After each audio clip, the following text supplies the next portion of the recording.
What's up, everyone? Welcome back to the Game Plan NFL Week 6 main slate DFS and betting angles breakdown. My name is Kevin Allen, aka the Geek from DFS Army, and I've got the man with the plan, the elbow to fist assassin, a man who's known as Andrew Jackson in the South because of the trail of tears he leaves across all of the strip clubs in Tampa.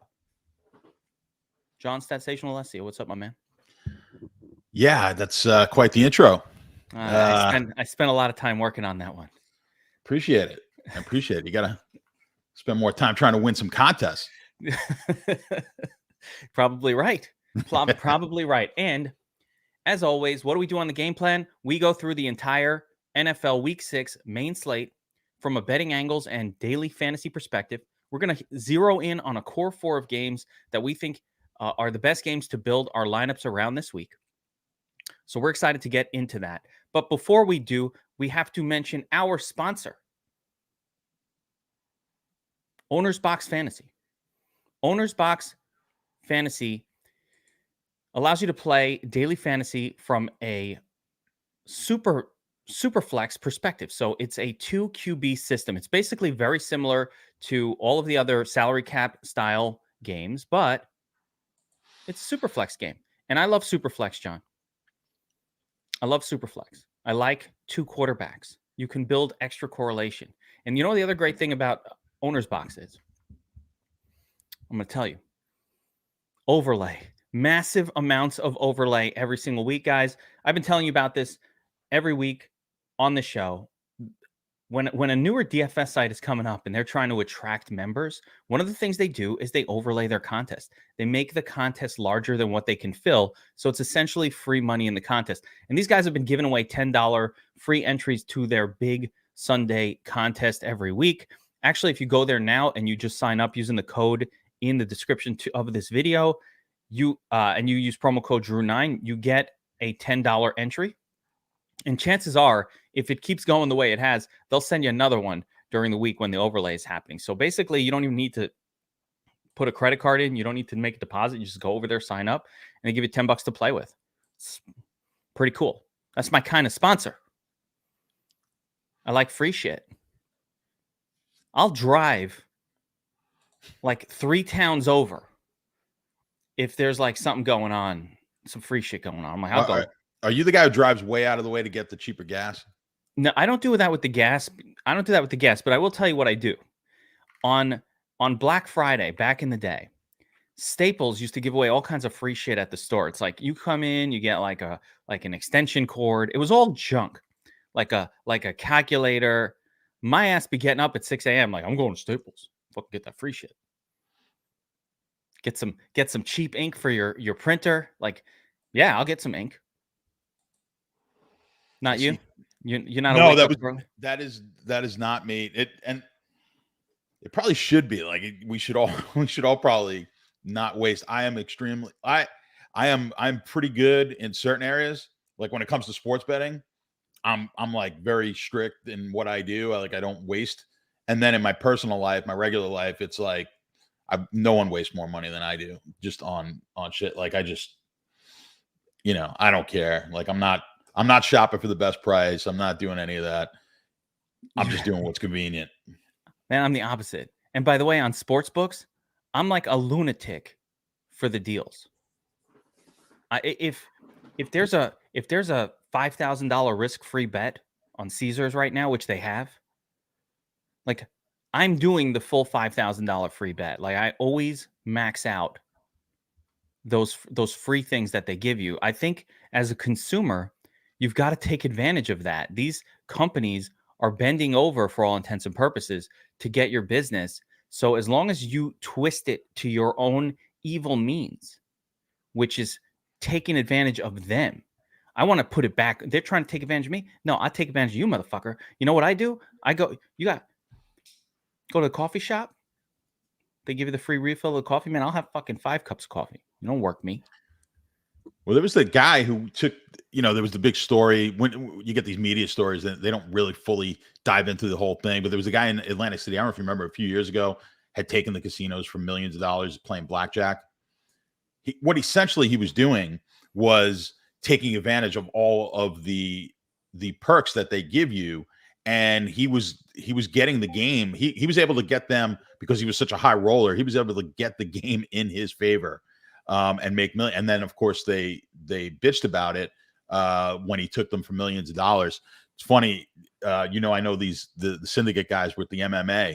He actually works with those guys now. This guy, I brought him up in conversation. Didn't know he worked with them because we were talking about some stories. These guys were talking about, like, they were talking about the Phil Ivey story with him taking in. I saw that. With that, they knew Phil Ivey, and then I mentioned this guy, and they were like, "Oh yeah, he works with us." So it's funny though. You can listen. Sometimes these casinos and sports books, they're not always stupid, but sometimes, hey, if they're going to give you the money, take advantage of it. It's not that they're stupid; they assume that you're stupid. Yeah. So I'm gonna tell you what people do, and I want you to do a show about that. I've been talking about this on those. And sorry guys, we're gonna go on a little tangent before we break this down, but I think this is important info, like especially if you bet on sports. And of course, John, representing the Sharp app, is the sports betting specialist. So one of the things that they do is they give you this free bet, right? But they assume, because most people do the wrong thing. Most people take the risk-free bet and they're like, oh, fuck it, I'm going to do some stupid long parlay thing.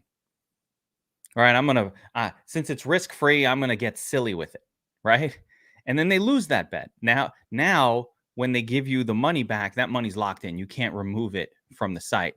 The free money that they give you is essentially locked on. Like, you have to play it through so many times, you're never going to see it.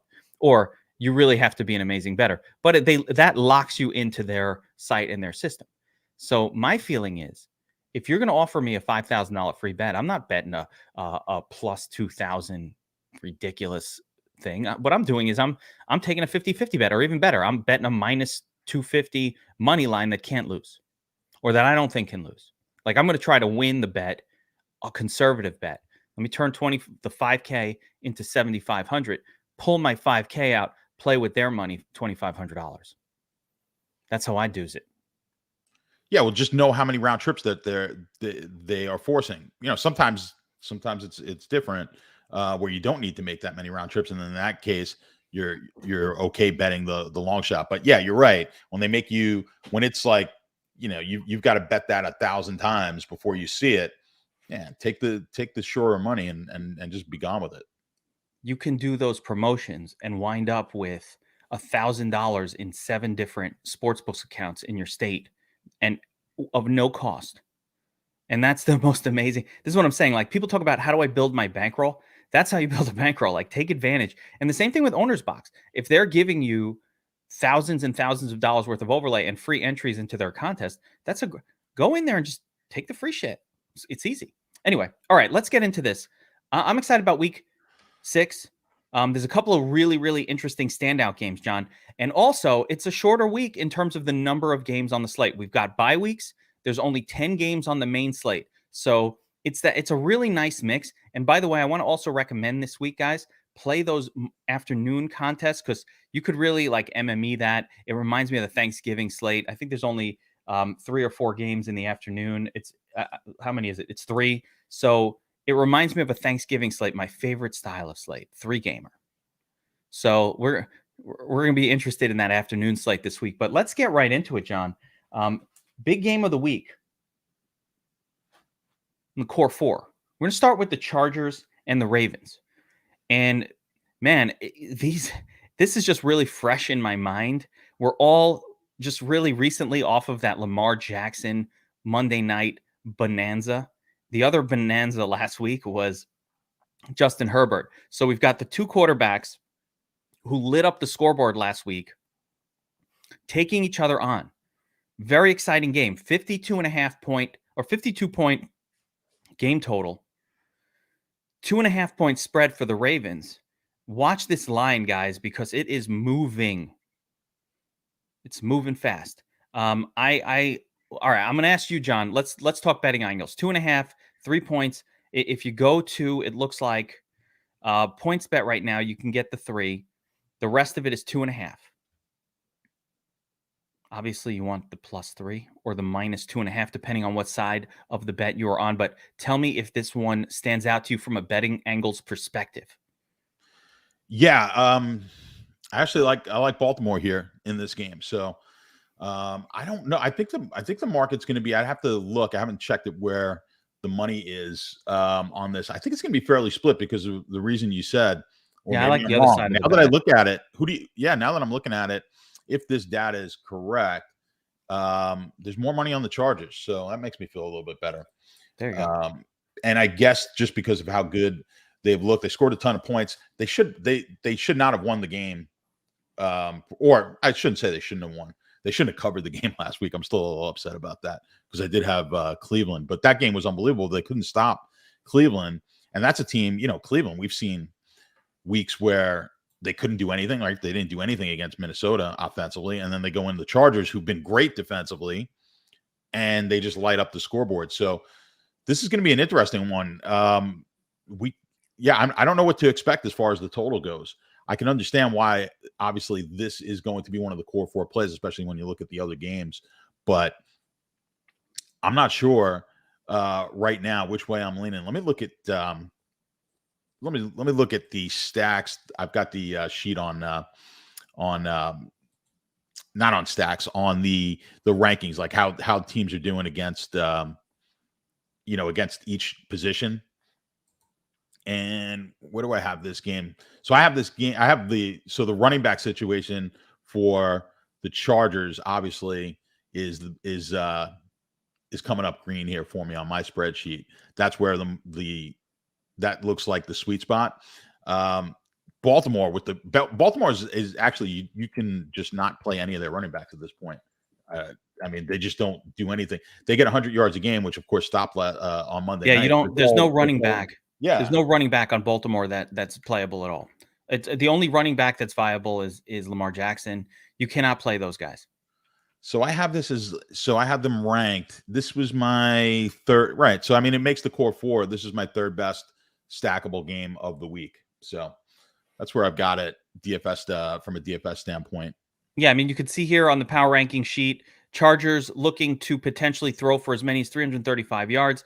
Part of the reason I think that the number is a little bit lower on the Chargers' ground yardage itself is because Eckler does so much of his work via the pass that they don't tend to churn out a ton of raw rushing yards in these games. The running back does damage, but he does it through the air. I love this game, John, and I'm going to tell you why. For DFS purposes, it can go either way, and I like that about it. The Chargers defense is good. It's definitely above average, but the Baltimore offense is one of those offenses that's so unorthodox that it doesn't really matter if they're going up against a traditionally good defense. They'll have bad games because of the unorthodox nature of how they play offense, and they'll have amazing games, and it usually isn't all that related to how good the opposing defense is. Like all of a sudden you see Baltimore come out and they didn't look great offensively against Detroit, and you're like, that's kind of weird, but that's just how that team seems to work.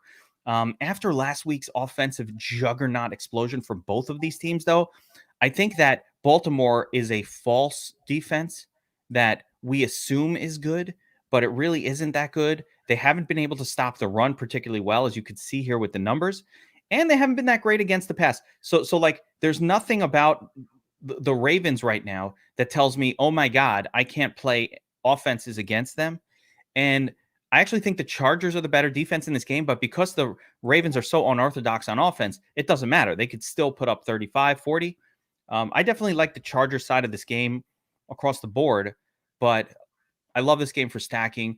I like that it gives you a little feeling of, I'm not sure which way it's going to go. That's great, because with two elite quarterbacks, I don't really care what the range of outcomes is, as long as one of those outcomes is like a 45 to 42 offensive bonanza. That's the outcome that I'm hoping for. That's the one I'm playing for. And the game is really stackable, John. Take a look at this. Let me just show you how cheap it is. I know your stacking tool is going to love this, because if you start even with a Lamar Jackson stack, and it's especially on the Raven side, it's just not that expensive to bring in Marquise Brown, who has been underpriced all year. 5,900. Okay, fine by me. Mark Andrews with the big week, coming off the big week, 5,200. Okay. It's just not that bad. Try to get Eckler going on the comeback here. You can get Mike Williams is prohibitively expensive now at 8,100, but Keenan Allen is still hanging around at a reasonable price point. So you can start with a pretty intense game stack here, and it doesn't destroy your salary, so to speak. 5K left. Can make that work, kind of, sort of. Yeah, you could do it. I mean, Eckler's expensive, but you can look at potentially. It's just too expensive, but it would work if you didn't take the salary into account. Yeah, a Herbert Eckler stack. Yeah, the Eckler Herbert is a little tricky. It gets expensive. Mike Williams as well gets expensive.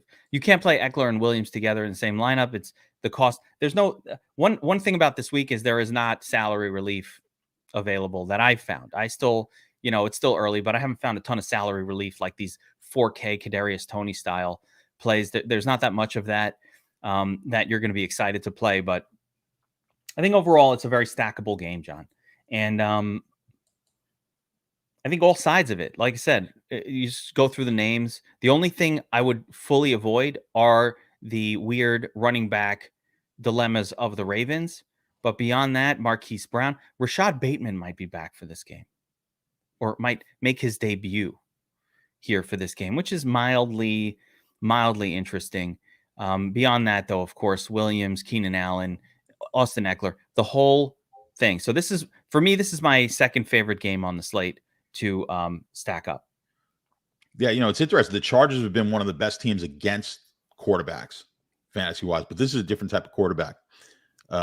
So I don't think they're going to be able to hold, they won't hold Lamar down maybe as much as they held Dak down this week.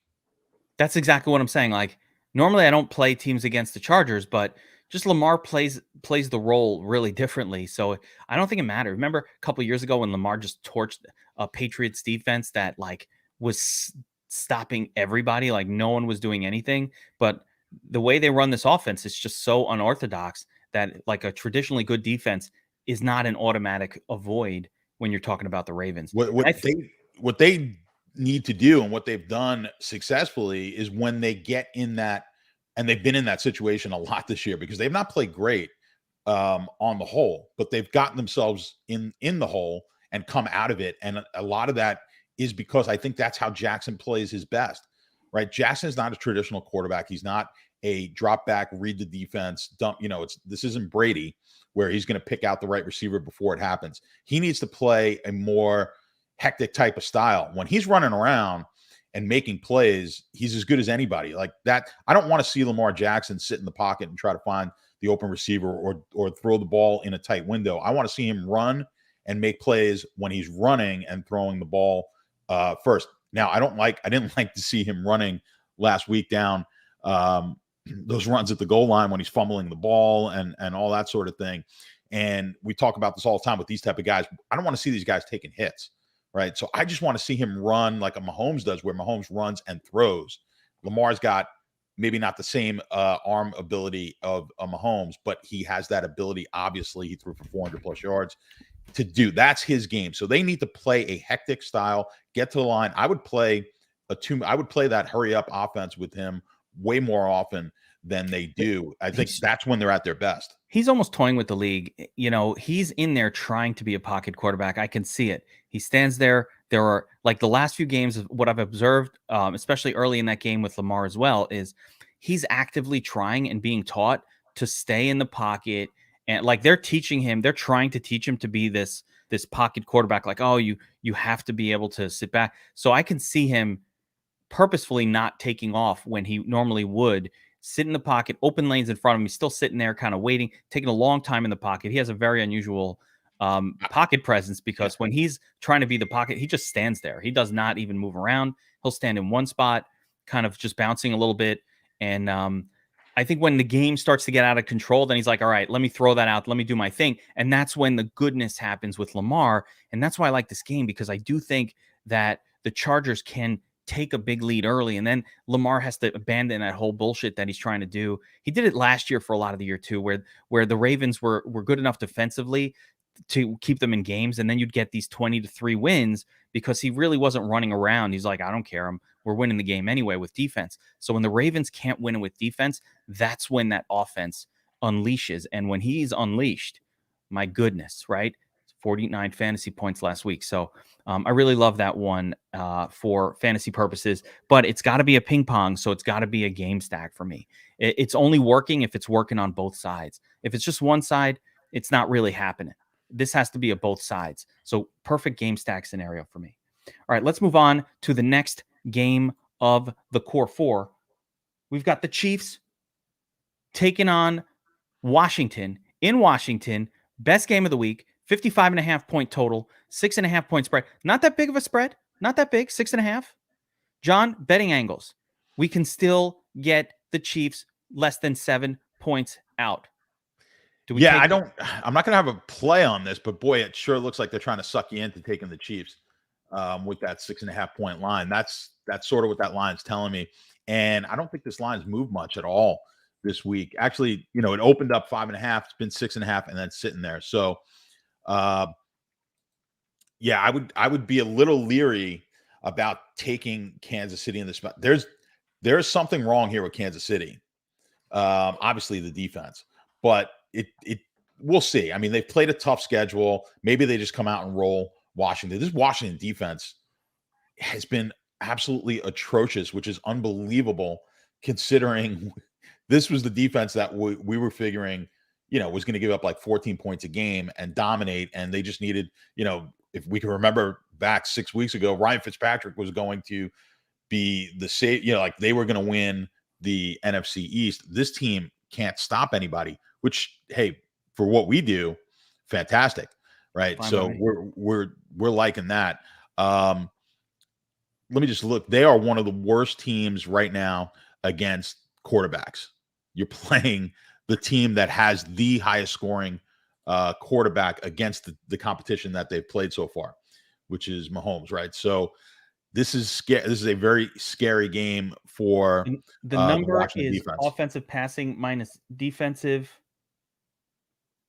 passing. On that number. Yeah, Kansas City should be a pretty good stack in general, right? On that list, yeah, they're one of the highest ones on that list. I think. Kansas City's got the 98, so it's the biggest. But Washington's up there at 41. Yes. So these are two teams with quote big positive numbers. Yeah, and then I'm sure it shows on the. I don't have it in front of me, but if we look at the of how it ranks on there, it's going to be a ton of yardage. Yeah, lots of passing yards, lots of rushing yards, lots of yardage. But I think interestingly, Washington also projects really well for yardage, right? 123 rushing yards, 283 passing yards, reasonable score. So this game, according to the power rankings, is going to produce a little bit of a fiesta on both sides, which just makes sense. 55.5 point total. This total eclipses all of the other totals on the slate. I mean, the next one is Chargers at 52. This is 55.5. So, if there was ever an obvious game to target for a DFS week, now do with that information, I would say what you will, right? Sometimes people want to look at the most obvious stack game and go, hey, let me avoid that one. That's going to be high owned. I'm going to avoid it. Like, you might game theory avoid a game like that. That's up to you. That's up to your sensibility as a player. But as far as like what is the most obvious game to load the fuck up on this week, there is no question that this is the one. And John, one of the things I really like about this game is attacking it from the Washington side for DFS purposes. Mahomes, great, 8,300. Lock in 25 fantasy points, floor, potential for 40. Right? Okay, great. Love Mahomes. But in order to get there, you got to pay 8,300, which is not, I'm not driving 2 towns over for that price. You know what I'm saying? That's going to that's the Whole Foods price. Right? Here's what you can do though. If you want to, and plus everybody's going to do that. So the way to get a little bit different is to work the Heineke angle. You can bring in Heineke. You can pair him up with McLaurin. Okay. That's that's the beginnings of an approach. Get Ricky Seals in there. 3K. Okay. Why am I playing Ricky Seals Jones? Because now I can afford Tyreek Hill in this lineup. So we're bringing in the running back from Washington because he's so cheap. We can bring it back with Gibson. There's so many ways to go. Mecole Hardman can fit in a lineup like this. There's no real. What's that? Go ahead. Well, you were saying that there's, you could fade because it's the big game. There's two ways to be contrarian here, and you could play this game, but play it so heavy, which is also a unique, which is what you're doing here, which is you're stacking. Typical stack obviously is the quarterback, wide receiver, or tight end, pass catcher with the opposing team pass catcher, and maybe you do a 2 pass catchers with the quarterback and then one on the other side. Well, you could go 4 in this game and throw 3 pass catchers with a running back, something like that. That's going to be totally unique. Now, we're not going to get too much into the game theory. In football, you don't have to be that crazy unique because there's so many combinations. This isn't, it's not NASCAR or MMA. So, but that is a way you could, if this game goes the way both you've got 2 of the worst defenses in the league. You've got possibly the best offense in the league in this game. I mean, it's a very hard game to fade. I definitely don't like the idea of fading this at all. I'm way more on the load the fuck up on this game side and fade it. And again, I think the uniqueness is, we can not use Mahomes, or instead of using, there's another way to go here where you don't use Reek, you use Travis Kelce. Okay, that works too. There's a lot of different ways to approach this game. The one thing I would say though is it's hard to not use Terry McLaurin in these lineups. He's going to get, I don't see a scenario where Terry McLaurin doesn't get 10 targets in a game like this. Like, whatever ends up happening. I also really, really like, and I don't think it'll be popular, and I don't even mind it. I'm going to ask you this question. How bad is it if I use somebody like Gibson with Tyler Heineke? Yeah, I'm fine with it. And that's what I'm talking about in this game. Like, this is a game where I don't mind taking the running back with the quarterback here, or even the opposing running back against the opposing quarterback. I think Gibson is the guy. If you're going to go with the running back, I like the Gibson option. What about Darrell Williams? We got to address Darrell Williams. I mean, I'm not free on FanDuel, 5,200. That's just going to be a price, right? So what do I expect? I don't expect a lot, but in a high scoring game, I mean, sort of everything, can start to trickle down. So I don't mind playing it. I like the Gibson side a lot better. I think Gibson is going to have a pretty good game here as well. I never trust what's going on with Kansas City's running back situation at all. But I'm going to show you something that's a little disturbing. That's a little concerning, but not concerning enough to get me fully off of this. But I think it's noteworthy that Jerick McKinnon was in the game. 31% to 40%. I picked him up in every league, McKinnon. Yeah. I mean, I have Jerick McKinnon already, and it's not 100% clear that it's not. Jerick McKinnon can catch passes. He can do stuff. He didn't get a whole lot of actual rushing work in the game. He got a couple of targets, but it's just a little disturbing how many snaps Jerick McKinnon was in there for. So if you needed a reason to be concerned, if you look at the Andy Reid history, he's not a guy like sometimes when he's had the guy, the Priest Holmes and when he's had the main running back, when he had Hunt after the injury that put Hunt in that place, when he's got a guy that he trusts, then he goes with it. But when he doesn't, he'll go with 2 or 3 running backs. So it's more, I don't think he has a guy here that, obviously otherwise that guy would have been starting when the year started. So I don't think we're in a situation where we're going to see a bell cow type of running back as a backup here. You're going to see a running back by committee. I want to mention 2 more players in this game. Number 1, Mecole Hardman had a little spike in his target output last week. Do you give much credence to a 1-week target spike, or is that just, you kind of leave that alone? Who cares? It's still Mecole Hardman. He's still like a 5 or 6 target a game guy. The problem, the thing is, like Hardman's going to have one game this year where he scores 30 points. Like, it's going to happen. And so this is the most likely of those games for that to happen. I don't like him as a football player, but he finds himself in just a phenomenal situation where he is, right? This was supposed to be the heir apparent to Tyreek Hill. Just not. Like, he's not a football, like Tyreek Hill's a football player. Hardman's a really fast track guy. Yeah, definitely. I remember when they drafted him and everyone's like, all right, goodbye, Tyreek Hill. No. Now, that was when Tyreek Hill had his issues. Now, one other person I want to mention here in this game, and this is the under the radar play. DeAndre Carter, 70% snap count, 20% of the targets last week. Hello. Who are you, sir? Nice to meet you, DeAndre Carter. I picked this guy up in some deep dynasty leagues just because he showed some signs of life. But I mean, I think we have to acknowledge that if you need Curtis Samuel is not back. He got hurt again. So he's gone. De'Ami Brown out. Like, a lot of their players are hurt. And 3K DeAndre Carter for the win? FTW? Could it be? Absolutely.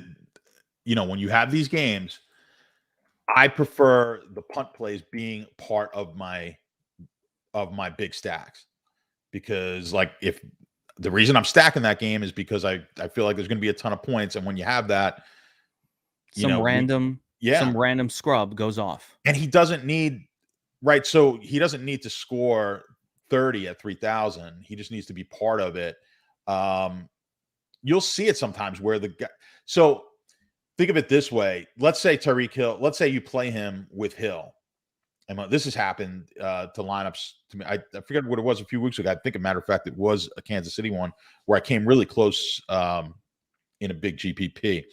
But I had the double pass catching option with my quarterback, and I think it was Hill. So let's say Hill scores 50 and he scores 10. I mean, essentially you got 30 from each of them. It's much different than if Hill, you say, well, why is it different if you took Hill and then a different 3,000 wide receiver? But really what you're doing is just you're not trying to get obviously you'd like to have the optimal player at each and every position, but that's not going to happen. So if I can give myself the best chance of a combined 60 points from the top, let's say the top wide receiver, and an option like that where he's a punt play, that's much better. Like, I'm giving myself more of an opportunity there. Like, we know Mahomes is going to go off. If he goes off, he's got to do it with his wide receivers. And now I've got two options to combine for 60 points, 70 points. I don't really care how they get there. I don't care if it's Hill scoring 65 and 5. I still got there at a cheap price. Let me ask you a couple questions on your MME. You're known as one of the best MME players in the world, top 10 ranked player on the Grinders rankings, of course. Every live final, every live final, you're always there. Never invite me. Not once. I'm trying to have fun, man. It's a joke, but see what I'm saying? See what I'm saying? I can't add. Just because I don't go to the strip clubs, that ruins me from this. I can't go. Well, we did. We actually did go to where was I? The last one? It was Philly or Denver? No, Denver. Before that, there was some strip club action. This is discrimination against married guys, is what's happening here. The problem with going out with married guys is they never go out. I go out. I just live vicariously through everybody else. Like, all right, stay the fuck out. I don't need a stripper grinding on me to go to the club. The problem. The problem is in there like, I go out all the time. When you go out with a bunch of married guys, they're not used to going out. Like, they haven't gone out in 20 years. No. And then it's a met. Then you're babysitting all night. Like, when I go out, I'm just tired by 10 o'clock, 10:30. That's, yeah, exactly. Like, I need married guys don't know how to pace themselves. Like, they can't believe they're out of jail. And now they're like, the wife's not around. The kids aren't here. I can have some fun. Back in the room. Yeah. By 11. Yeah. Or somebody's carrying me back. Like, no. I just left the house the other day. I got back. I'm so exhausted. I'm like, holy shit, I haven't even left the house and done anything in so long that even just doing any sort of anything at all. I went to lunch with some friends, and even just doing anything at all, I got back. I'm like, I need to take a nap, bro. I was fucking crazy. I got to take a nap. I got home 4 o'clock. I'm like, I'm napping. That's how I do it. Never invited me to a live final. I'm not, I'm just saying. All right. So when I go to the King of the Beach this year, don't look for an invite. I've not qualified for South Beach yet, man. That's Don't look for an invite. That's what I'm looking. All right, so love this game, love everything about it, guys. Let's move on. Next game on the core four. Here we go. Cowboys, Patriots. Patriots coming in at 51.5 point total. 51.5 point total. Cowboys, 3.5 point road favorites. Betting angles, John, here, because something stands out to me a little bit, but I want to hear your opinion on it before I even say anything. So I'm not this won't be a game I'm betting. It opened the early line was 1, and now it's at 3.5. So you're above that key number, of course. The 3.5. The 1 was a gift. Yeah, you could have gotten that. On an early. Well, it depends. You couldn't get that everywhere, but that was the look ahead line, they call it. Was Dallas at -1. But as I would expect, most of the money is coming in on Dallas here. Well, most of the people, most of the public is betting Dallas. The money is still on the Dallas side, but it's much closer to 50-50, which lends me to believe him. And that's the just looking at it without looking at the data, I would say the sharp side would probably be the Patriots in this game, but I'm staying away from it. The public is definitely going to be on Dallas, but it's not a game that I love. And what was your take? I'm curious. Usually you're on the public side, but something tells me you might be on the sharp side here. I don't think so. Listen, first of all, we got a couple. Number one, Dallas is 5-0 against the spread, according to Cedric Wilson, wide receiver, number 3 wide receiver for the Cowboys. Watches the show, fan of the show, which I love. So they are beating spread. Listen, to me, the Patriots are a bad team, and I'm looking to tease this line down to -2.5. I don't. So you're looking to play the alternate spread. Let's get the. Yeah, I want to be on the Cowboys side of it. I think the Cowboys are going to win this game. I don't think the Patriots are a very good team. Again, Ramondre Stevenson, fine, just as good. I don't think that's any downgrade if Damian Snacks Harris is out for this game. I think Ramondre Stevenson, it's fine. I actually don't hate Brandon Bolden as a cheap play in the game from a DFS perspective. But from a betting angle, I just think the Patriots are a bad team. I think we're overreacting to the fact that they had that weird game against the Bucs, and I think that's still being baked into the number beyond where it should. That game had everything to do with the weather. When you watch, there was a brief part in that game, and I believe the fourth quarter, where the rain had stopped, and Brady was just Brady. Like, Brady was just picking them apart. And I think the kid's going to be good. I think the quarterback is going to be good, but let's not get crazy here. If Brady went out and scored 42 points, you wouldn't hear about how great Mac Jones played in that game. Yeah, this is what I'm saying.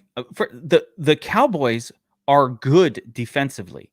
Like, they've been a pretty good team. First of all, I think this game total is ridiculous. I'm on the under here for the game total, because what I think is going to happen, and I'm going to tell you how I think this game goes down. I think you're going to get Dallas doing what Dallas has been doing recently, which is lean heavy on the run, limit the throws, not because Dak isn't awesome when he's throwing the football. He is absolutely awesome at it, but because when they win by leaning on the run. That's how they've won games this year. Like, all of the wins have reduced attempts for Dak Prescott. So to me, the way this game goes down, Dallas comes in, says, New England, not a good enough team to score against us with any sort of frequency. If Dallas can stop Ramondre Stevenson from getting in the end zone, I think that the Patriots overall will have a hard time putting 7s on the board. And Dallas doesn't have that issue. They're going to run at them. Let's see what the power rankings say, but they're going to run at them. They're going to give a heavy dose of Zeke. They're going to give a heavy dose of Pollard. They're going to throw when they need to efficiently. And I think they win this game comfortably.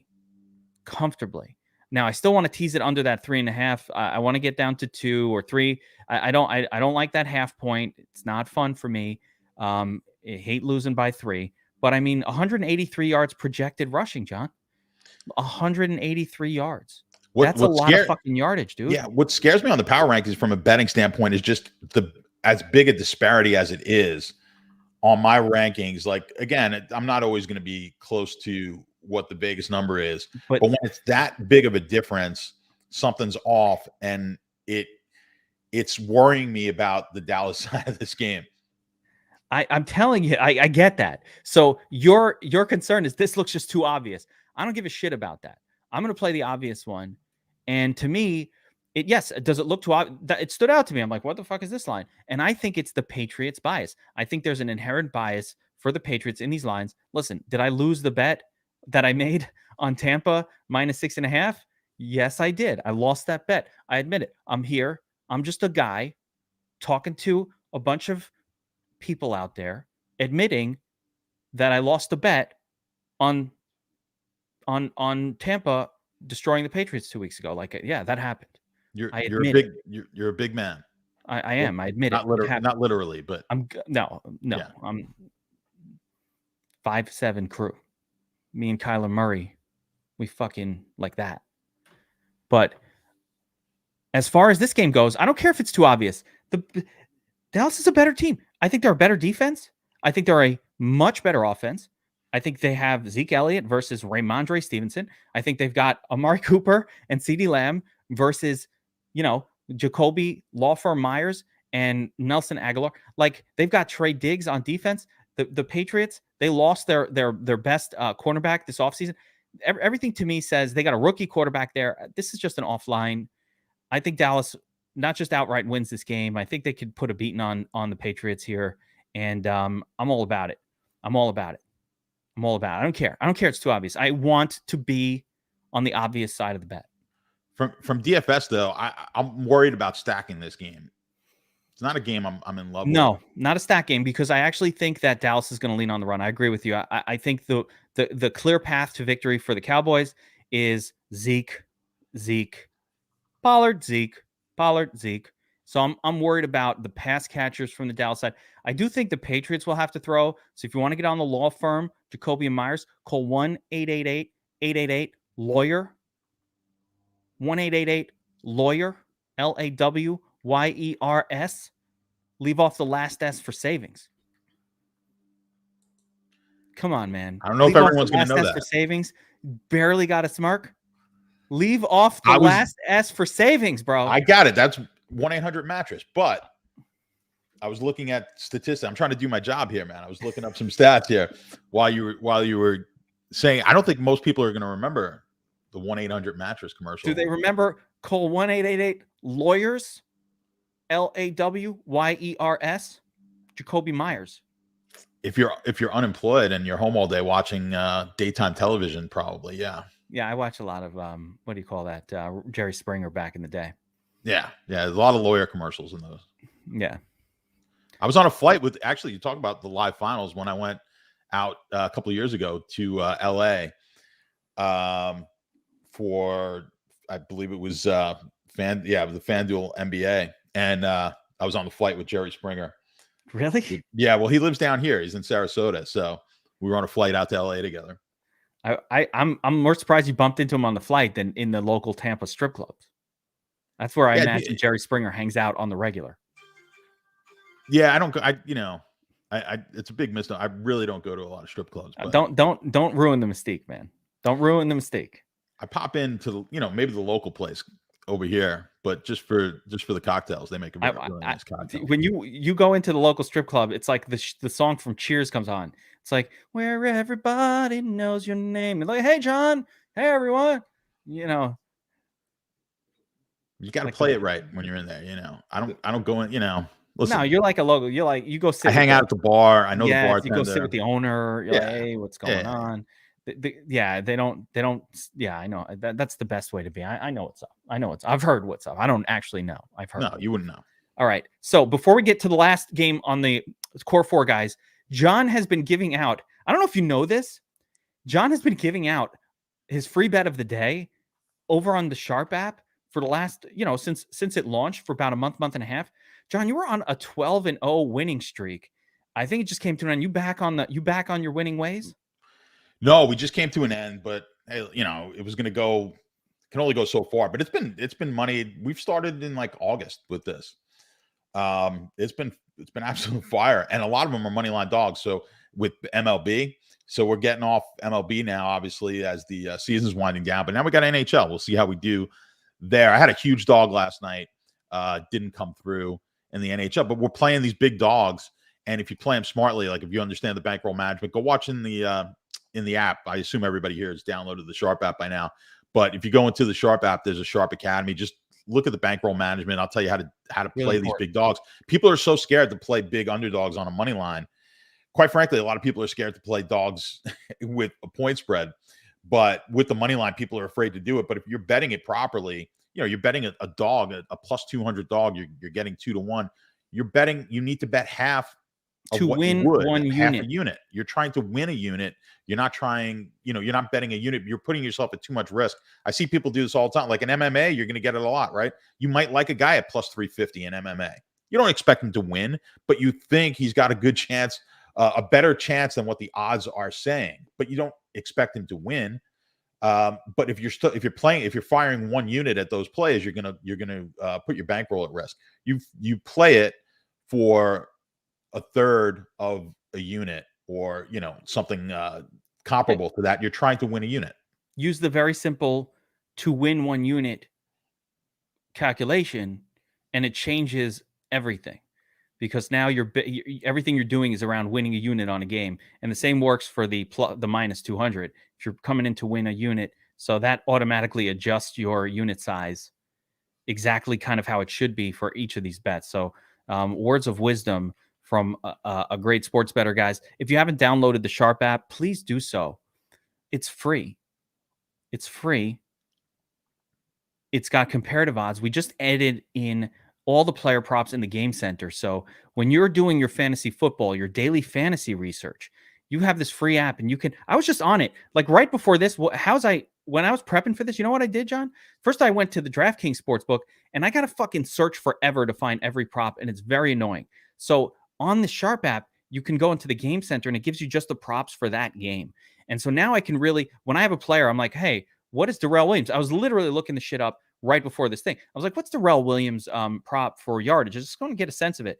And I think it's like 43 or 46 yards, but it's right there in the Game Center for this game. And now you could be like, oh, all right, so let's not set our expectation for an 80-yard offensive explosion from this guy. And I'm looking up what are the reception props for certain players, like Terry McLaurin. How many receptions is the book giving us an over/under on? Maybe I can put a bet on that if it's low enough, because I'm here thinking he's going to get 10, 12, 13 targets in a game. So hey, if it's 6.5, which I think it is, man, I want to bet the over on that. So all these different, but you could find it. So really, really great tools within the Sharp app. These are free tools. You get John's bet of the day every day free. There's a pro plan where you get a couple more picks from John if you want each day, and some other things, a little bit faster data. But either way you go, please give it a download and do me a solid and leave a nice review after you download that bad boy on the App Store or the iOS store, wherever you look at it. That helps us out. We see those reviews and we appreciate it, man. We work really hard putting that tool together for you guys. So I hope you check it out. It really does make a difference for us, and we really appreciate it. All right, let's continue. Cardinals, Browns. So last game in the core four, and it's only a 10-game slate, so we're giving these a little extra time, guys. It's a shorter slate, and the games that are outside of the core four don't look as sexy. Each one has an interesting angle, but let's take a look at the betting angles on this one, John. Arizona Cardinals, Cleveland Browns, 49.5 point total, 3-point favored Browns. The Browns are favored? Browns? What? A little surprising there. John always smiles when I give the donkey opinion. Like, I thought the Cardinals were better than the Browns, so I don't know. Maybe I'm wrong. What do you say? I was a little surprised as well with this. So I'm smirking because I think that's the way the public is going to be looking, right? So I wasn't surprised that the Browns were favored. I was surprised that it was 3. I thought it would be a little like a 1, more like a 1, because what they're saying here is on a neutral field, the Browns might be the better team, because I've told you we're looking at like 1.5 on a home field advantage these days. So what they're saying is the Browns are probably like a 1.5 point favorite on a neutral field, which doesn't seem to make sense on the surface. Arizona undefeated, the big win against the Rams. Cleveland I have not been the biggest Cleveland supporter, but I backed them last week, had them against the Chargers, should have won that game plus the 2.5. Boy, that was the craziest. I don't know if you watched the end of that game at all. Absolute stupidity, but they played such a brilliant game from an analytical standpoint to the Chargers, and then they go and do what they did against Kansas City, except it has not bitten them in the ass either of these times, which is scoring when you didn't need to score and giving the other team the ball. Cleveland, if they come down, they win that game. They could have just kicked the field goal and gone down, taking a knee at the end of the game instead of having Eckler score there, which the Browns threw him in the end zone. Nightmare. But anyway, on this game, I am going to have a play, so I'm going to keep it to myself. I do have a play on this game that's going to be in the for the subscribers over at sharpbets.app. If you want that play, you got to go to sharpbets.app. That is not the Sharp app, but rather the Sharp Betting community based around the Sharp app, sharpbets.app, where you get all of John's plays. So, of course, check that out. And, oh, by the way, when you download the Sharp app, you get a free month of Sharp Bets. So get it for free off the Sharp app, by the way, and you can get that bet from John. But let me talk about this a little bit as well here. So, yeah, I mean, I totally agree. Some bizarre end-of-game scenarios. But right now, overall, number one for me, I don't get why the Cardinals are underdogs. They've been the best team in the league. I think the Rams, there's a few teams that kind of are up there. It's interesting to see how it'll all end out, but all come together. There's a lot of great teams in that NFC West, or there are two of them at this point. But I find the Cardinals a difficult team to stack, and I find them a difficult team to get excited about in DFS purposes.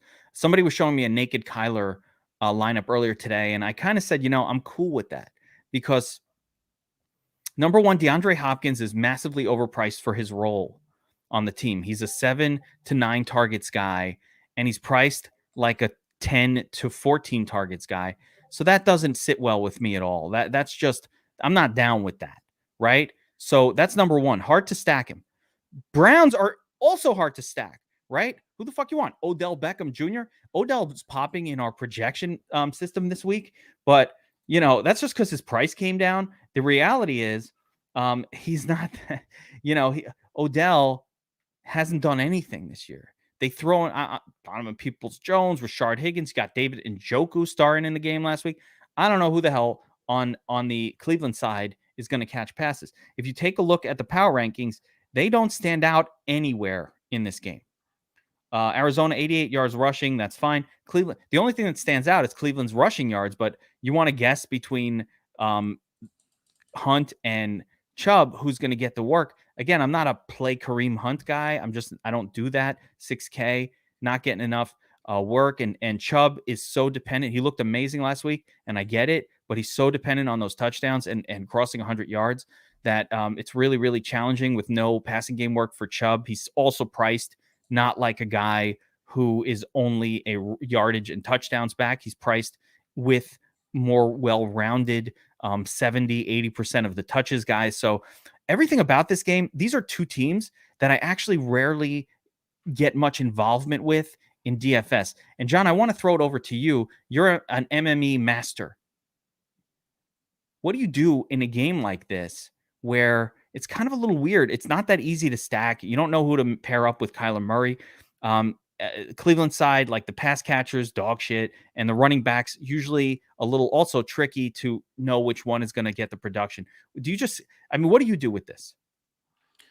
So, I throw a lot of shit at the wall when I MME, but I'm looking, I should look because I did run a preliminary just to see where I was at on this. Yeah. Without even look, like I literally just ran it just to run it how I normally would without making any tweaks. And it's as I would have figured. I have absolutely no Baker Mayfield, and there's a good chance I'm not going to have any come this weekend. And I'm going to be minimal on Murray, which means I'm not stacking this game all that heavily. Baker, to me, I've been saying this every week, like he's just not. He's not stacked. I mean, he scored 42 points last week. You didn't need to have him at all. 26 points he scored. Not Baker. That was, yeah. So and it's good luck finding Njoku last week. That was it. I literally think nobody played him. No, they did play him. He did pop up. He was in the Nuts lineup. Was he in? Did the you winner, needed him for the Millie. Like he was in the Millie maker. I don't remember if I had any. I had some Gaskin, but I don't know if I had Njoku in any lineups. I probably you did, would have Gaskin. By the way, I had him in 2 or 3 lineups, but I just want to point out, John, that if you guys are here for the Monday weekend review, I almost always like to bring up John's MME entries. And I always know exactly what he's going to do. Like I always, listen, unfortunately I did see your entries this past week. There were not a lot of profit. No, I made a couple of mistakes. I don't even want to go into more of a from a construction standpoint, and not Monday morning quarterbacking. I actually made some mistakes. So we'll hopefully clean that up. But yeah, no, as far as this game, I would avoid Cleveland stacks basically all season long. They just don't work. So this is a game that's going to be very minimal. I think you're going to have to just take pieces from this game. If you're stacking it, it's going to be with Murray as the quarterback. I think that's the only way you go. And but I'm not anticipating this being a game that you're gonna you might not eat anyone in this game. But when you look at the rest of the board, and we're going to go over it, it's not that great outside of those few games that we've gone over already. Yeah, there's a couple of interesting spots as we get outside of the core 4, but less I would say must-haves. But there are some interesting spots. But yeah, I agree with you. I think if you're stacking Murray this week, listen, if the money's there and you can get DeAndre Hopkins in it, fine. But and Hunt definitely has been good. You're right, but like I just don't play Hunt. He's over 6K and he's not even the primary back on his team. It doesn't work for me. It doesn't work with my sensibilities. So I just don't do it. But I'm going to say this, the low probability stacks with Kyler, the Christian Kirk, the Rondell Moore, the AJ Green, those guys who are all cheap, but I'm going to call them low probability hits. I haven't seen Christian Kirk pop more than 4 or 5 targets. None of those 3 guys really. AJ Green has gotten the most targets of the trio. I think Green has that possibility of catching a touchdown this week. He can do that. 6 receptions, 60 yards, and a touchdown at 5K. Those kind of numbers. 12, 18 points. He might get you there.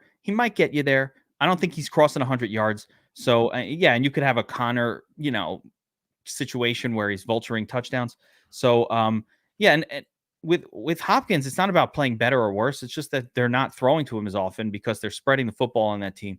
So all in all, yeah, I think this is the least exciting game from the core 4 and the one that I'm least interested in stacking up or most comfortable fading. If anything, you could play Kyler Murray naked and then just try to build mini correlations in the lineup around other situations. So if I do that, I'm going to build not around the primary games, by the way. I think I would do that, but build around some of these other secondary games. Maybe something like this Bengals Lions game where it's like Swift and Jamar Chase in the lineup with Kyler Murray, just random, other mini stacks in a game. So speaking of that, let's move on outside the core 4, 6 more games to break down. We're going to do these in rapid succession here real quick. But before we do, I want to remind you guys, DFS Army is going strong. We just have, it is the start of NHL season. We have one of the greatest NHL teams, just the coaching and the notes and all of that for NHL. If you like playing daily fantasy hockey, get in there. We're a couple of days away from daily fantasy basketball as well, starting up. We've been doing preseason work in DFS Army a little bit, and we're going to go hard and strong for the regular season. We're adding some staffers. We've elevated. You'll find out. We've elevated some really sharp players from within DFS Army into staff. So you'll see that intro hopefully here in the next few days. But we've got a lot planned for the NFL, the NHL season and the NBA season. And that's when I want to mention we have a core 4 subscription, John. So let's say people aren't that into NASCAR and MMA, sports I love, and esports and college football, all of the what I call niche sports, right? But you're into, hey, I don't do that. I do basketball, baseball, football, hockey. We've got a core 4 membership, just like the core 4 in this show. Core 4 membership covers those 4 sports. You get everything you need. It's $49.99. Promo code Geek gets 10% off. So it's a great time to do the core 4 membership over at DFS Army, where you can get the core 4 sports, better price than anywhere else around, great coaching, great tools, everything we have for NFL, and more. We've got the simulation tool for NBA going. I know you love the Sims, John. I know you love the Sims. Listen, I'm not a big, I don't play a lot of NHL, but I played last night. I used the projections and nearly took it down. Came in second in second and fourth in the DraftKings GPP, 14th over on FanDuel. So I had a shot with them because it was, I wasn't planning on doing it, but the game was pretty, 25K up top. I said, let me give it a shot. So yeah, you told me that. I was like, wait, you play NHL now too? I don't typically. And now I just gave myself more to do because now I feel like I'm obligated and now I figured something out. This is what I do. This is what happened. This is how I get sucked down the. I mean, you got sucked into MLB, and next thing you know, MLB, you hit for $200,000. You feel obligated to play like every night, and this is what happens. So we'll see. I'll punt it all back, I'm sure, but I'm in now for at least the next few weeks.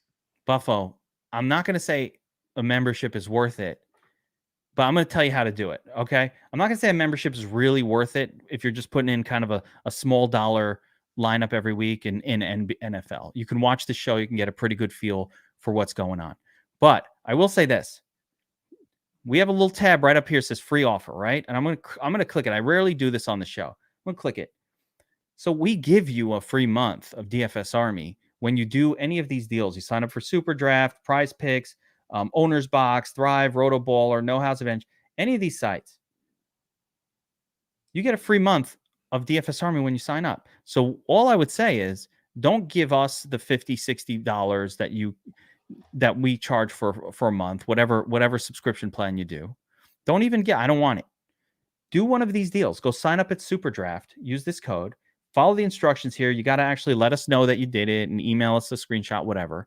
Follow the instructions here and get the free month. I'm happy. I love giving out free months. I want to give them. You can get 1, 2, 3, 4, 5, 6, 7, 8, 9 free months of DFS Army by doing these deals.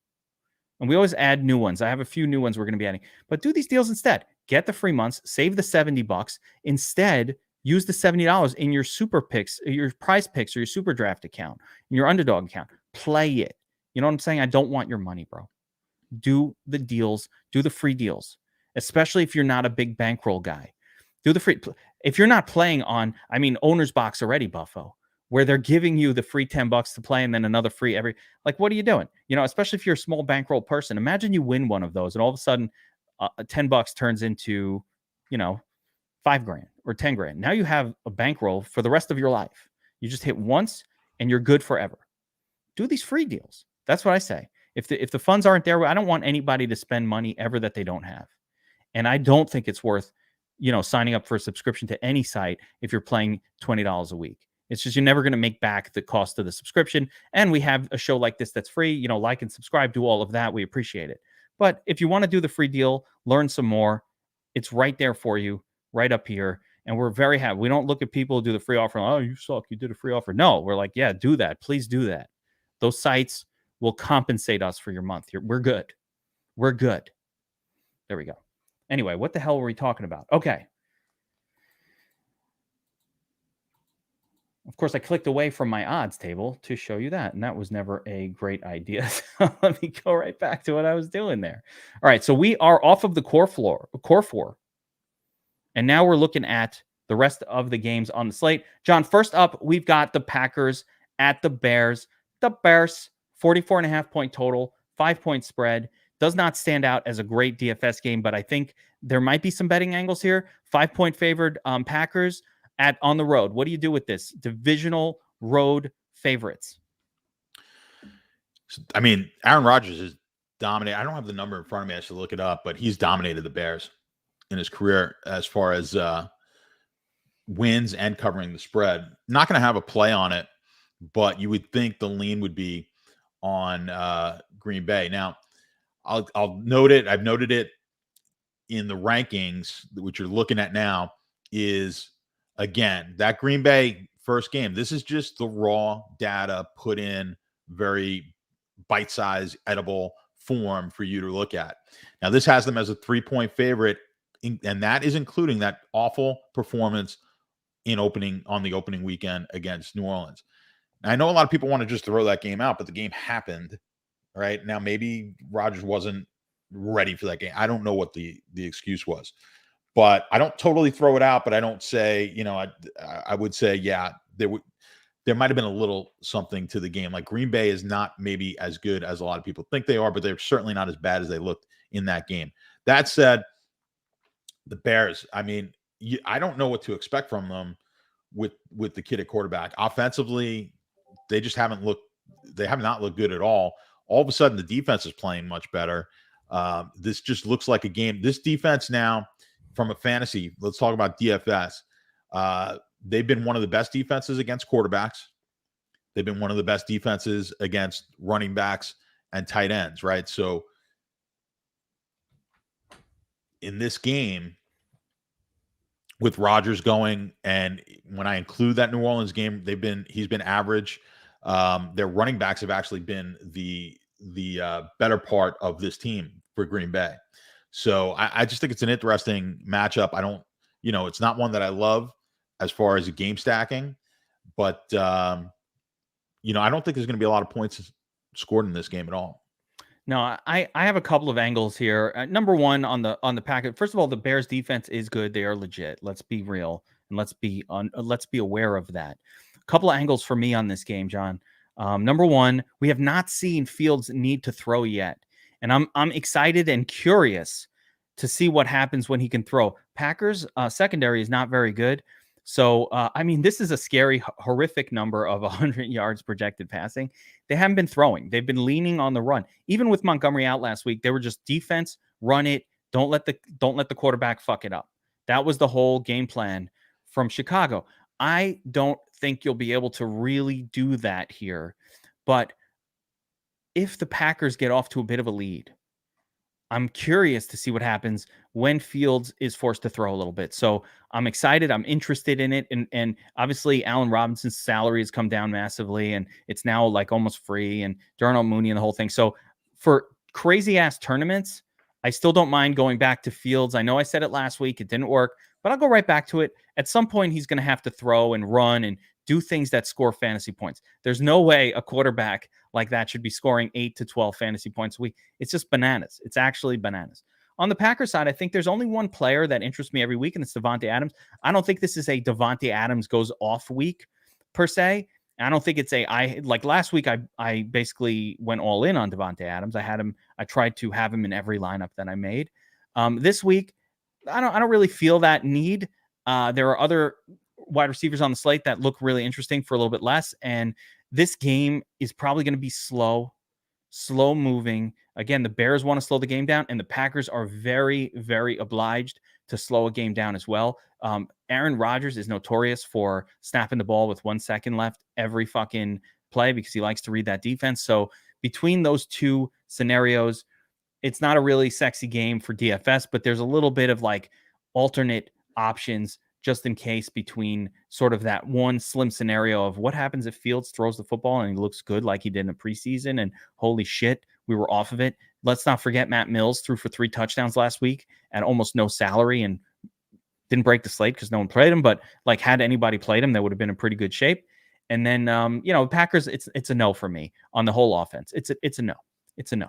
All right. Next game. Did I talk about Houston and the Colts? Did we? No. Oh, no. That's the wrong order. No, I'm going by this order. Okay. Next up, we've got the Bengals at Detroit. I like this game, John. 47.5 point total. Bengals road 3.5 point favorites. Now, again, a lot of games this week on the betting angles side of it, right around that 3.5, 2.5. There's a lot of that going on. So you have to go to PointsBet if you want the -3 on this one. If you're going to play the Bengals, got to go to PointsBet. But you're laying some juice on that. It's -130, but right. I'll actually ask you as the expert here, -112 for -3.5 consensus, or do you pay -130 to take it down to -3? Yeah, so every half a point is worth a certain amount of juice. And then not every half point, of course, is equal. So to go from 3.5 to 3 is worth about 20 cents or so.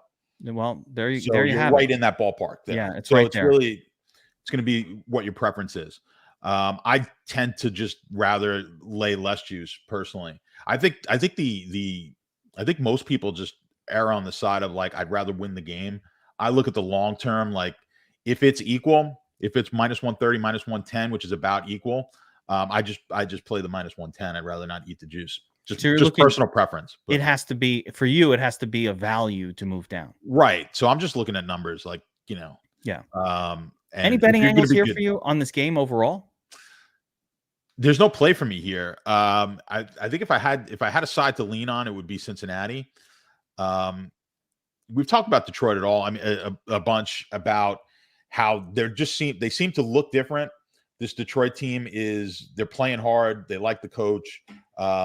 Maybe the whole culture in that locker room is changing a bit. They could have easily won that game last week. Would have crushed a lot of people in survivor pools.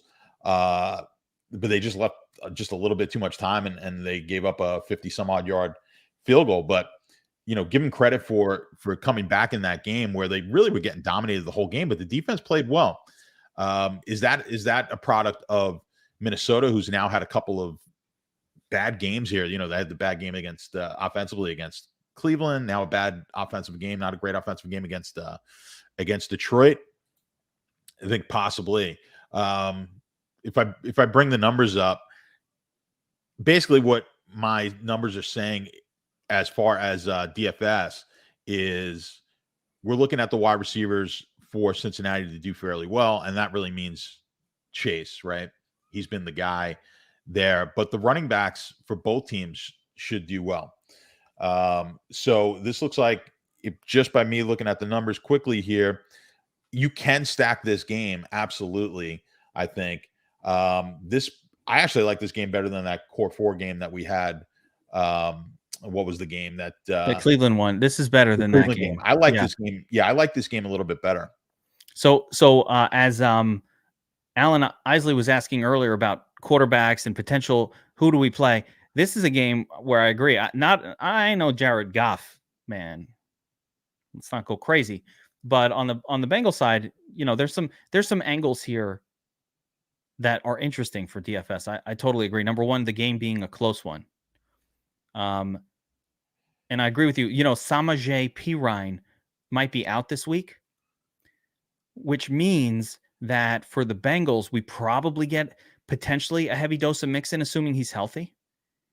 I think a heavy dose of Mixon against the Lions defense leads to 26 plus fantasy points. The only thing that they got to throw to him, and the passing to Mixon. If you take a look at what's going on here, the targets to Mixon have been down, but I think that's just because they've gone to Perine. So it's not been the greatest on the year, but I think it's because they've gone to Perine. So if Perine is out, I think Perine has become the new fucking Gio Bernard, man. Like he's sucking up all the passing game work. But I think that we could get that Mixon pop-off week. It's not safe enough for safe lineups that I want to build, tighter builds, as they say, but in a little bit looser, because we're speculating that he's healthy and that his snap count will massively increase from this horrific 28% it was last week. But I think it could if he's healthy. So that's interesting. I think D Swizzles, DeAndre Swift, consistent 20% target share throughout the season, has not fluctuated. That's a guy who's going to get, that 6 to 8 targets every single game at running back. You can't deny that that's a great thing. And he does a little bit with them. I think, John, one thing of interest here in the receiving core for the Lions is you just cannot count on who's going to get the targets each week. And I'll tell you, Wiz Khalifa last week popped to 25% 2 weeks ago. And then this week it was Amon-Ra St. Brown. There's no knowing who's going to get the targets. Even Hawkinson, there's no knowing. I don't know how you deal with this Detroit team outside of Swift. What do you do? Yeah, I don't know. I mean, I think you basically said it. I don't know what to do with the Detroit team outside of Swift as well. But I think you could play Swift in your stacks here because I really like Swift in this game. Probably my favorite piece of this game. is Swift. Goff kind of, Goff threw the ball around in LA too, right? I mean, they had a pretty good wide receiver core, and that was on a week-to-week basis. You could any of those guys could go off. I don't think he's got quite the receivers here, but he hasn't really locked in on a favorite guy. So yeah, it's scary to play. So I think what you were saying, like if you're playing a limited amount, if you're playing single lineups, like this probably isn't the game that you're going to be focused on. Too thin. It's too thin. Yeah, but I'll give you another warning sign or negative about this game. And yeah, listen, I like the passing offense for the Bengals, but we've seen this Bengals team, when they can lean on the run, they do that.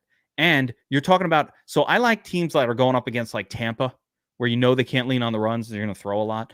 Like in this game, you can lean on the run against Detroit. And if the Bengals come in with this mindset that we're just going to go in, run the football, and win this game, then you might not get the volume that you want, which is why this game isn't, the stackability has to be game stacks. It's got to be built around a scenario where the Lions kind of are playing really well. They're kind of taking a lead. Now the Bengals need to start throwing a lot more to catch up. So there is a scenario for this game, but the way it comes together, it involves the Lions really doing well early and the Bengals not being able to lean on the run, which I don't expect the game to go that way. The way I expect the game to go is for the Bengals to lean heavy on the run early, and that will moot the fantasy production of these wide receivers. Sure, Jamar Chase can pop off anytime because he's Jamar Chase, so he's very playable. He's the GOAT. But as far as the other guys, the Higgins and the Boyds, I think we're not going to get that target volume spike that we need to carry probably 2 or 3 of these guys into a nuts lineup, even one of them. So there's some interest here from a game stacking in GPP perspective, but it's not like what I call a single entry or a 3 max or what I call like my tighter build approach. It's not really going to involve too much of this game outside of maybe a sniff. If I find out that Mixon fully healthy and a full go, I actually think he's very playable at his price. So he'll be just a good overall play, and you can play him in any line. Both running backs. I agree with you. Mixon has to be given the full. We knew last week that he wasn't going to get a ton of reps, but if he's going full reps, it's not good enough for that, right? I usually don't like playing running backs against each other, but in an MME, I don't mind having a couple of lineups where you're running back against running back in this game. You could potentially see the scenario where both teams are just kind of running the ball, dumping it. Mixon, like you said, has not been a factor in the passing game, but I think he can be this week. So that could be an interesting, unique type of play if you had both running backs. Yeah, really. But those are the 2 best plays in that game for sure. All right, let's keep it going. Texans Colts here, 43. There's not much going on in this one. 43.5 point total, 10-point spread. Colts are home favorites in this game. Possible return of T.Y. Hilton, who has destroyed the Texans specifically at home throughout his career, but I'm not sure it's the same guy coming off injury that he's just not the same guy. Texans played some competent offense for a couple of minutes against the Patriots last week. Got us a little nervous. Survivor almost got kicked out of your Survivor tournament. Got through by the skin of your teeth, as Houston predictably crumbled at the end. But Jonathan Taylor smash spot, as Buffo is saying here, potentially. I would say that's about it. Maybe Brandon Cooks gets a couple of receptions. I don't know. What do you say? I would say that you can actually stack this game a little bit. You're going to be really? Yeah. Who? In an MME situation. But I think this is a cheap game that could potentially be decent score. You know what I like tight ends in this game. Houston's been pretty terrible against the tight end. So if you're looking, forget the game stacks for a second. If you're looking at pieces, let me look at the because I haven't looked at the prices. Mo Alley Cox. Yeah, well, listen, Bobby had Mo Alley Cox. That was a Bobby Clinker plays on the Wolfpack show, and he did go off that day. And I used him. look for some cheap options here for, but Mo Alley Cox, Akins. Pittman's not very expensive. He's kind of playable. I'm not getting on Akins. I'm playing some. I'm going to have some. I'm going to have some Wentz stacks and some Mill stacks in my MMEs. Yeah, I love that. So listen, that's a try to take down a Millie. I don't love it myself in terms of like the play itself. It was interesting, but Brandon Cooks has been fine. He's at 5,800. He's playable, I would say. I don't love Davis Mills. Last week he was finding names of wide receivers you've never heard of. Chris Moore, who the fuck is that? Ends up going Chris Conley. We know who Chris Conley is, and he ain't good. And he went off last week. So they had that big game. Lots of success for David Mills, but I just don't see it continuing. Colts have not been good against quarterbacks this year, and wide receivers and tight ends. So I don't think Mills is that. I mean, he's just not as bad as. I mean, he showed signs. Obviously, last week looked good. What was the game against He only looked good last week. He did not look good in any previous game. It was just last week. I agree. Listen, he threw for 3 touchdowns, sub 5K. There's a lot of, but I mean, this is still the worst team in football. It probably is the worst team in football. Actually, no. My beloved Jets are probably the worst team in football. I don't know about that, but I think he's going to be able to do some things here. I think we're overrating the Colt defense a bit, and I think we're going to see potential. I mean, it could be wrong, but there's gonna be no ownership here in this game, and this is a game if you want to go a little different, that I think you could take. It's two defenses that have been terrible basically against quarterbacks, and like I said, I'm still focusing on tight end. One of the tight ends is going to pop here in this game, so I like that as a pump. Akins or something like that. Yeah, Pharaoh Brown. Let my touchdowns go. These guys are cheap for a reason, right? So did you hear my "let my touchdowns go" thing? I did hear that on the showdown. I don't like the appropriation. All right, well, you know what? Whatever. I'm allowed to fucking appropriate whatever the fuck I want. But yeah, I would go. These are the punt plays that I think could potentially win somebody $1 million. All right, let's move on. That game's a turd, man. Don't play too much. Jonathan Taylor, best play. No, don't go crazy, but yeah, don't dismiss it yet. Giants, Rams, 48.5 point total. Rams, 9.5 point road favorites. We don't know if Daniel Jones, Danny Bitcoin, he's back for this one. I don't know. He might not play. We don't know. If you guys know who are watching this, if you have any info, has he been cleared of the concussion protocol or anything new came out since this started, let me know. But as of now, I don't know if Danny Jones is going to play. And I'm going to tell you, a Mike Glennon-led Giants team is not a good scene against the Rams. Vicious Aaron Donald coming at you with, it's not a good scene at all. Not a good scene. Another concern in this game, yes, you are correct, Darrell Henderson. But another concern in this game for the Giants. So with Kenny Golladay on the shelf, you'll probably see the return of Sterling Shepard. But, Jalen Ramsey is on the Rams, and he's probably going to shut down Sterling Shepard. I don't think they put him on Kadarius Toney. Tony's running around all over the place doing crazy shit. So you're probably going to get Ramsey shutting down Sterling Shepard on the outside. Just not a whole lot of pathways to a lot of offense. Devontae Booker is no Saquon Barkley. This is a Giants team that is, it's hobbled for this game. Do you bet it? 9.5 points. Yeah, I'm not betting the game. Daniel Jones is going to play though. All right. So if Jones is in the game, that's a plus, but you're still talking about a Rams defense here. Somebody's asking, is Tony for real? Yes, I think Tony is for real. Number one. Can Devontae Booker do well against the Rams? I'm going to say no to that. Devontae Booker going to have a hard time. Might be cheap enough that you play him a little bit in a couple lineups. Do you play a Devontae Booker in a game like this, John, in your MME? Yeah, you can. You're not going to go crazy here, though, because you're expecting the game script to go against them as a big dog.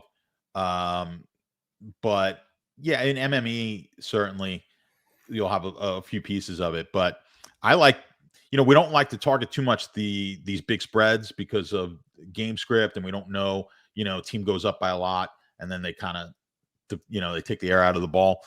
But I'm not averse to playing the Rams here in stacks and coming back with somebody on the Giants. I think I think the game stack. If the game stays tight, if the game stays within 2 touchdowns, they're going to be scoring. The Rams defense hasn't scared me this year. Now, they've been basically mediocre. The Rams defense this year against now we'll see. They might. I mean, yeah, maybe they show up finally here against the Giants. But looking at the power rankings, it does imply lots of offense. I think we're going to see it. I think you're going to see some offense in this game. I think there's a scenario here. Look, I think the Rams are going to score points. The question just becomes, can the Giants keep up? If the Giants keep up with them, this becomes a game where you're going to get you'll have the Rams stack with somebody on the Giants side. I mean, maybe it becomes a situation where Tampa was last week, which I liked that game quite a bit as well last week. Brady went off. You had, you could have used 2 receivers from the Bucs. The problem was you had nobody to come back with because you weren't playing Gaskin with them. So you had no one to come back with, even though Miami put points up. So I we didn't see that happening, or some people didn't see that happening last week. I think this is a similar type of game. The Giants could put points up, kind of maybe not threaten to win the game, but put it up, they put the 24 points up against and give up. They could easily give up 40 plus points in this game. So if that happens, this will be a really, this will have been a highly productive game from a fantasy point of view. So if that does happen, I think you're going to get lots of goodness. Again, I think Kadarius Toney is the only play on the Giants. I like that. Yeah, it's got to be Toney. Again, Sterling going to get shut down if he plays. No Tony singing from you. I don't know that one. What? Tony. What the fuck is that? Tony. It feels good. That's yes. Okay. All right. I was. That's R&B. That's not hip hop. Oh, I'm sorry. Hold on. I'm sorry. I forgot you were the hip hop. That's cultural appropriation. Legend. That's not appropriate. I'm sorry, man. I'm not doing that. R&B is not hip hop. It's two different things. That was back in your club days, man. It was back in my club days. It does. Tony has done it again. I was like, is that what he's talking about? That one? Yeah. That one? No.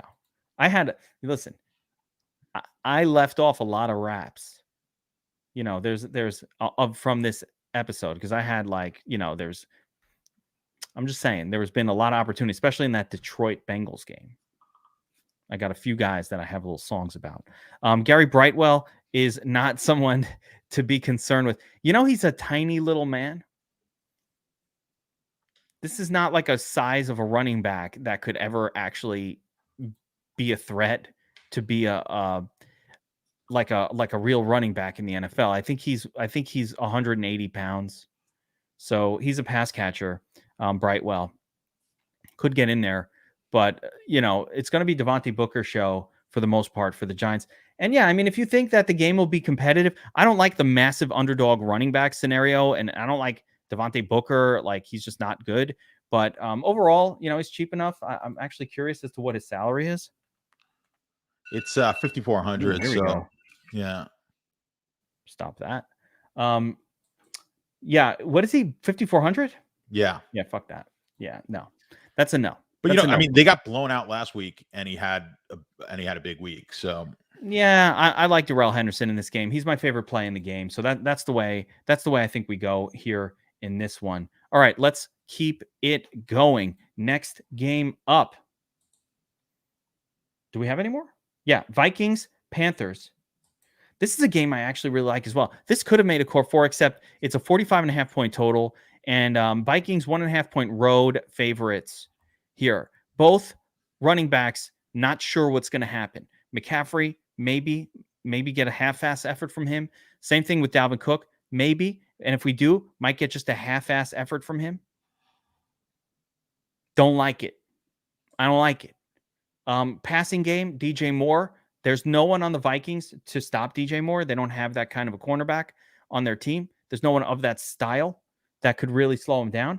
On the flip side, with the Vikings, Justin Jefferson, who's stopping him? So a really interesting game here. What do you think from betting angles perspective? Road favored Vikings coming off an unimpressive game, a win, but did they win that game? They won with that field goal, yeah, late. Yeah. So, yeah, I mean, this one confused me too. And when I get confused, I get nervous. Carolina opened as a favorite. This game is now Minnesota as a favorite. It's kind of flip-flopped here. And I mean, did you expect that? Did you expect Minnesota to be favored at Carolina? No, I think Carolina at home, given that they're getting a home field 3-point edge, should probably be like -1.5 Carolina. That's what I would. I think what happened here was we saw old Ghost Darnold rear his ugly head last week, and I think there's a reaction to that. Yeah, I mean, I would have even thought this game would have been Carolina -3, to be honest. So that line makes me take a pause here, especially the fact that it did open as Carolina's slight favorite and then quickly moved to the Minnesota side. So it's not a bet, but just into, if you want to look into my mind and how I'm looking at these things, that really makes me start looking at the Minnesota side of this game a little bit more. Because, I mean, what does Minnesota really deserve? Like, if Minnesota came out and blew out Detroit last week, I would have said, yeah, I get it, right? They're coming off a big win, and they didn't look good either. And they haven't looked good offensively the last couple of weeks. It's there. It's in there. It just hasn't come out yet. Yeah. That offensive explosion. This is an offense we all know and love. We've been around this Vikings offense for multiple years. Not much has changed about it. It's the same as it was last year. It was the same as it was the year before. It's going to be Justin Jefferson last year. Before that, it was whoever, but it's going to be Justin Jefferson doing his thing, doing the Stephon Diggs role. It's going to be Thielen catching touchdowns. It's going to be a heavy dose of the run. 3 guys. They just focus on the 3. That's what they do in Minnesota. I think we have to talk about how good Carolina's been against running backs and against the run. And especially when you've got one of the best running backs, like Cook should be back, right? I'm not sure. Let's assume he is. You cannot like Cook in this game. All right. And I don't like a hobbled Cook coming back half-assed, splitting time with Alexander Madison. I'll tell you that right off. Strong run defense. So yeah, be really careful here. Even Madison, if it's just the Madison show at 6,200, I'd be hesitant there as well. So be careful with the running back. Now McCaffrey, if McCaffrey's in there, it does take time. I wouldn't expect a smash game from McCaffrey here coming out the chute either. Generally, I don't have the numbers in front of me, but players coming off of that type of injury usually takes a week or two before they get back to their 100% type of projection. So you almost want to take like 75% of what their normal projection would be in a game like this. Yeah, I'm with you on it. Overall, I think actually the plays in this game, because of the sketchiness of just the opportunity for both running backs on both teams, I actually think we might get a half version of Dalvin Cook back, just only getting 40% of the snaps. We might have something like that with McCaffrey as well. So both are extremely risky from a how much they cost point of view. Unless we get some other information like on Saturday, like, nope, CM sizzles, full go. Okay. All right, I'm in on that. You give me Christian McCaffrey full go at 8,800, I'm all about it. But if we're going to be like, hey, we're going to mix him in, but there'll be some Chuba and blah, blah, blah, no good. Vikings have a bye week coming up next week, so it makes sense for them to not play Dalvin Cook here, give him the 2 more weeks, let him get fully healthy. But they need wins, so I don't know. I don't know what they're going to do. And coaches always make weird decisions. But yes, I think the play here is probably more DJ Moore. Get on that. I'm interested in Justin Jefferson and Moore together as sort of a contrarian alternative, little mini stack from a game. Very expensive to try to pull that off. I don't really see the need for playing Sam Darnold, but, if he runs in more touchdowns, I guess it's great. But that's like a GPP only hope and prayer. Yeah, I mean, Darnold going to run for another touchdown? Maybe. And I'm not on Kirk Cousins in this game at all. So So, that's basically it. I think Carolina's been very good against in fantasy point in real life and fantasy on defense. So yeah, they've been playing pretty good. They played shitty teams, but they've been playing they pretty played good Dallas. defense. Yeah, that one game, but for the most part, it's not like they've been shutting down the Chiefs or elite offenses for the most part. But yeah, they're a much improved defense in Carolina. They're not they're a good defense. They were considered like a joke on defense last year. And now I would say they're a good defense, not an elite. I ain't scared of them. Let me be clear. I ain't scared of the Panthers.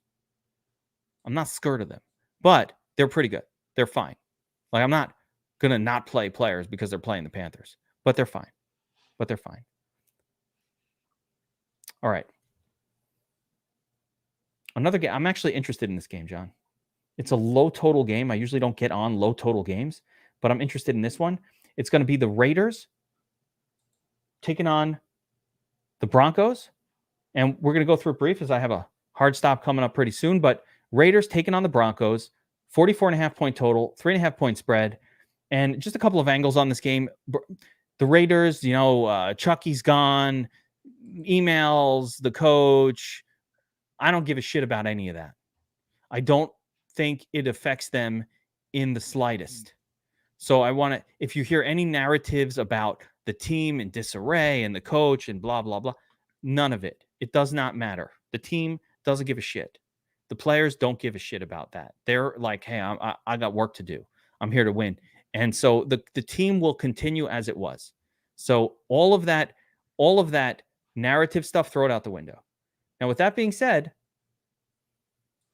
the Raiders, sure. I mean, their usual weapons are in play in a game like this. I don't see why not. Darren Waller, okay, it's fine. I think they're from a betting angles, John. I really love the Raiders to win this game. I don't get why they're plus 3.5. I mean, do you see that at all? I think it's that because they think like the coach being fired is that what's up? What's going on here, John, with these lines? Yeah, I think the public is going to put a lot into that. I'm with you on that, where I don't buy into a lot of these off the field distract. Like, it's just, I think it's good sports talk for the entire week. But yeah, I agree with you.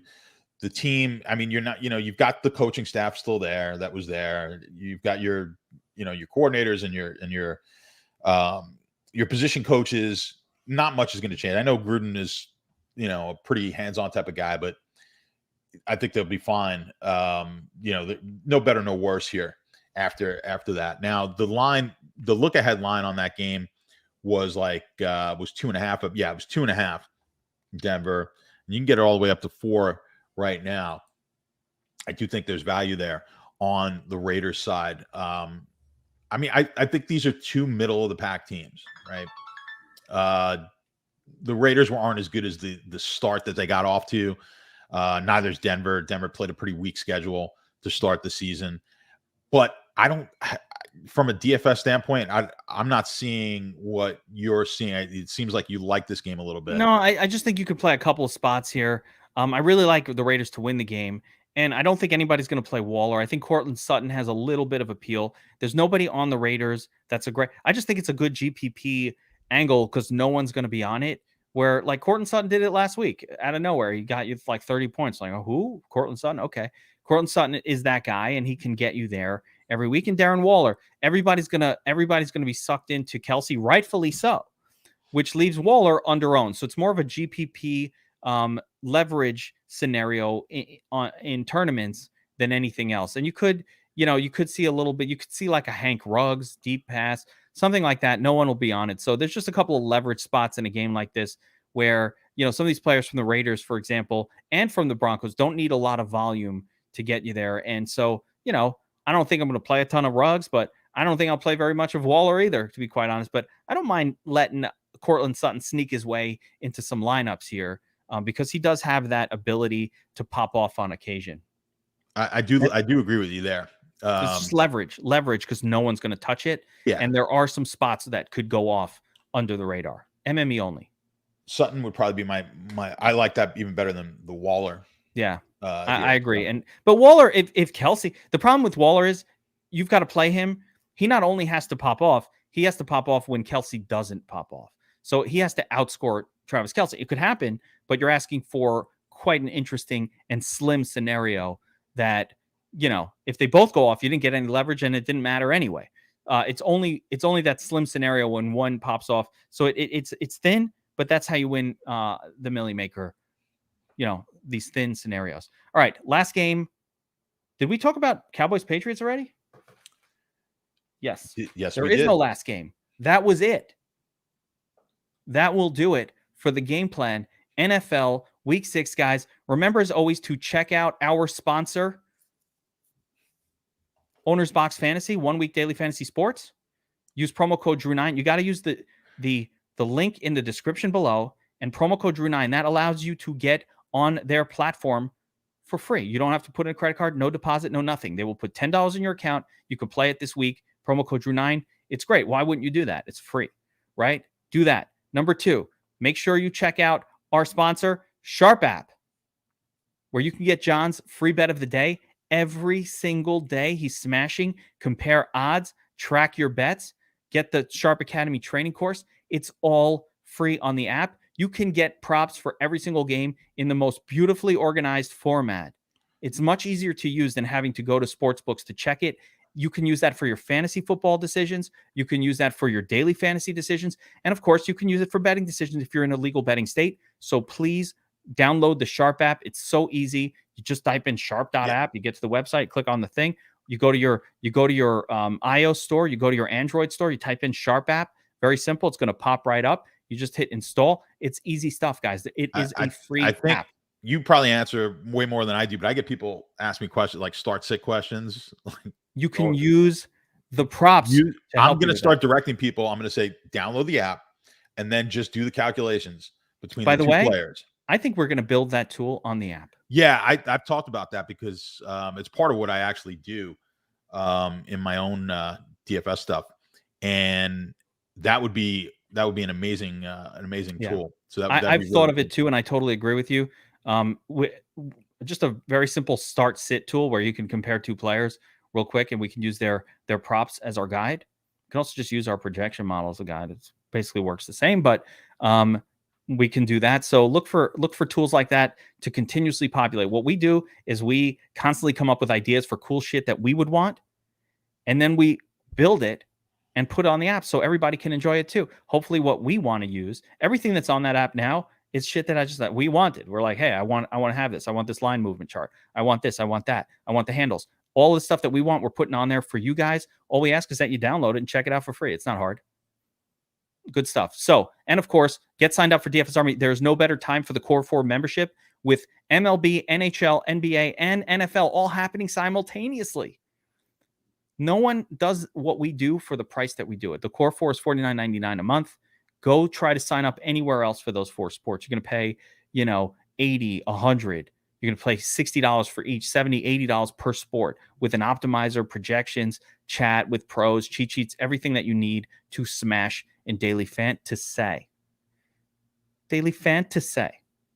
There we go. All right. That'll do it for the game plan. NFL Week 6. We will see you next time on the game plan.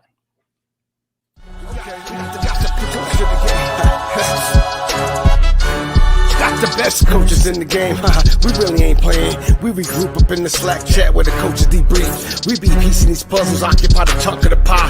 Ain't no lie when we hit the block, helmet's casket is top. You be seeing helmet after helmet, helmet after helmet. First place, second place, fifth place, eighth place, 12th place, 15, 16, 20. So many helmets, you got blurred vision, we got too many. Tick the check. Oh man, shit. They got us fucked up. Army, regroup. We pledge always to have that edge. We don't fire warning shots. Competition just dropped. We locked and loaded before lock. Whatever the time, yeah. Do you even correlate? Being the best requires a willingness to outwork your competition. There's always someone smarter, faster, sharper, more naturally gifted.